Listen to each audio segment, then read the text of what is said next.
Question number 4, यहाँ पर कुछ दिया हुआ है और आपको ये दो त्रिभुज समरूप करने हैं। तो सबसे पहले हम जो समरूप करने हैं वो त्रिभुज ले लेते हैं। यहाँ पर एक ले लेते हैं पी क्यू एस और दूसरा ले लेंगे हम टी क्यू आर। इसका नाम तो रख देंगे पी क्यू एस और दूसरा ले लेंगे हम टी क्यू आर।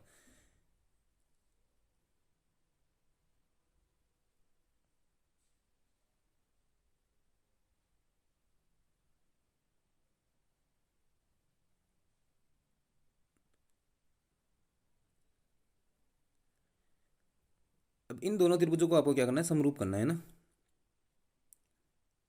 तो सबसे पहले इस सवाल में यहाँ पर क्यू और इसका क्यू दोनों उभयनिष्ठ है, ध्यान रखना। कोण नंबर 1 जिसकी बात हो रही है आपके बड़े वाले त्रिभुज में भी आ रहा है और यहाँ छोटे वाले त्रिभुज में भी आ रहा है, और साथ में भुजाएं समानुपाती है। ये आपको लाना है दोनों त्रिभुजों को समरूप करने के लिए, क्योंकि दो भुजाओं के बीच में एक कोण होना जरूरी है। तो यहाँ पर हम बात करें तो सबसे पहले सवाल में दिया हुआ है क्यू आर बटे में क्यू एस और क्यू टी बटे में पी आर, और कोण नंबर 1 बराबर है कोण नंबर 2 के। आपको सिद्ध करना है इसमें त्रिभुज पी क्यू एस समरूप है त्रिभुज टी क्यू आर के।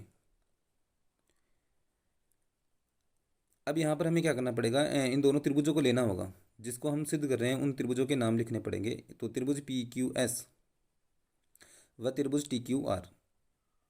अब सबसे पहले जो सवाल में दिया हुआ है वो लिख दिए यहाँ पर कि क्यू आर बटा क्यू एस क्यू टी बटा पी आर, है ना। ये हमने लिख दिया क्योंकि ये सवाल में दिया हुआ है। कोण नंबर 1 और कोण नंबर 2 ये भी आपके सवाल में दिया हुआ है।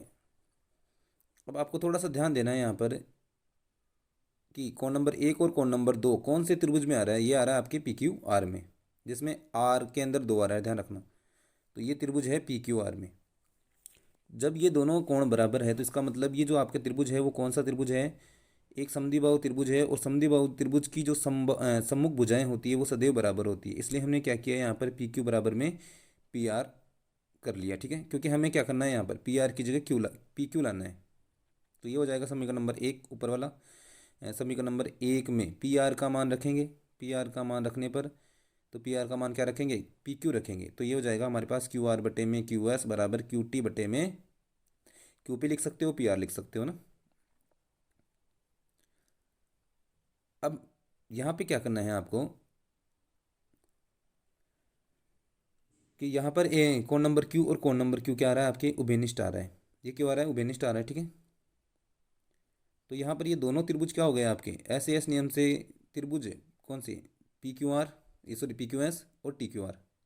पी क्यू एस समरूप है त्रिभुज टी क्यू आर के, इति सिद्धम। नेक्स्ट क्वेश्चन की बात करें, नेक्स्ट क्वेश्चन नंबर है 5। इसमें पी क्यू आर एक त्रिभुज है, तो त्रिभुज बना लेते हैं सबसे पहले। इस त्रिभुज में पी आर पर और क्यू आर पर, पी आर पर और क्यू आर पर दो बिंदु दे रखे हैं। एक का नाम है एस और एक का नाम है टी। तो यहाँ पर एस दे रखा है और क्यू आर पे दे रखा है टी। अब यहाँ पर इसने दिया है कोण पी बराबर है कोण आर टी एस। तो आर टी एस का बनाया है तो हम एक आकृति बनाएंगे इसकी त्रिभुज की। तो ये हो जाएगा आपके आर टी एस।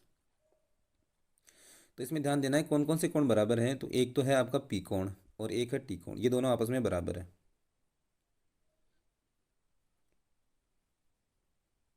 तो सबसे पहले हम लिखेंगे यहाँ पे जो सवाल में दिया हुआ है। तो दिया हुआ है इसमें कोण पी बराबर है कोण आर टी एस।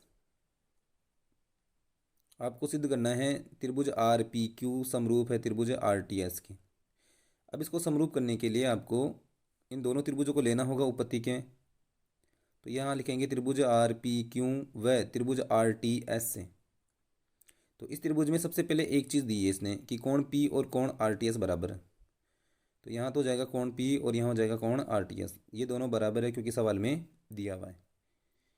एक सीधा सीधा यहाँ से आपको आर लेना है क्योंकि ये बड़े वाले त्रिभुज में भी आ रहा है और छोटे वाले त्रिभुज में भी आ रहा है। तो हम यहाँ लिखेंगे कोण पी आर क्यू बराबर है टी आर एस के। उभयनिष्ठ कर देंगे यहाँ पे क्योंकि ये उभयनिष्ठ है यहाँ पर, है ना। तो ये हो जाएगा उभयनिष्ठ। अब यहाँ पर डबल ए से ये समरूप हो जाएगा। तो हम यहाँ लिखेंगे डबल ए समरूपता कसौटी से आर पी क्यू समरूप है त्रिभुज आर टी एस के। और ये आपका इति सिद्धम।